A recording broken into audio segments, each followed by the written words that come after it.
விக்ரமாதித்யரின் அவையில் இருந்த நவரத்தினங்கள். விக்ரமாதித்யர் அப்படின்னா இரண்டாம் சந்திரகுப்தருடைய இன்னொரு பேர் தான் விக்ரமாதித்யர் அப்படின்னு சொல்லுவாங்க. ஓகே, காளிதாசர் அப்படிங்கிறது சமஸ்கிருத புலவராக இருந்திருக்காரு. இதை எப்படி ஞாபகம் வச்சுக்கலாம் அப்படின்னா, காளி எல்லாத்தையும் சமமாக தான் பார்ப்பா அப்படின்னு ஞாபகம் வச்சுக்கோங்க.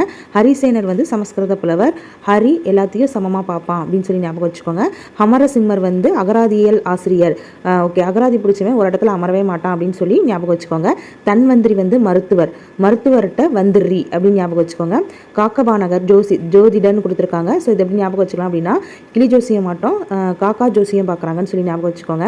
சங்கு கட்டடக்கலை நிபுணர், கட்டடக்கலை நிபுணருக்கு இப்போ சங்கு ஊதியாச்சு அப்படின்னு ஞாபகம் வச்சுக்கலாம். இங்கே வராகமிகிரர் வராச்சின்னு கொடுத்துருக்காங்க. ஸோ நடுவில் இருக்க எழுத்துக்களை எடுத்துக்கலாம். வாணிக்கு மிக்கி மவுஸ் கார்ட்டூன்னா ரொம்ப பிடிக்கும் ஞாபகம் வச்சுக்கோங்க. ஆச்சி இலக்கண ஆசிரியரை சமமாக மதிப்பாங்க அப்படின்னு சொல்லி ஞாபகம் வச்சுக்கோங்க. விட்டல் பட்டர் மாய வித்தைக்காரர், மாய வித்தையை விற்று அதான் உனக்கு பெட்டர் அப்படின்னு சொல்லி ஞாபகம் வச்சுக்கோங்க. Okay, thank you friends.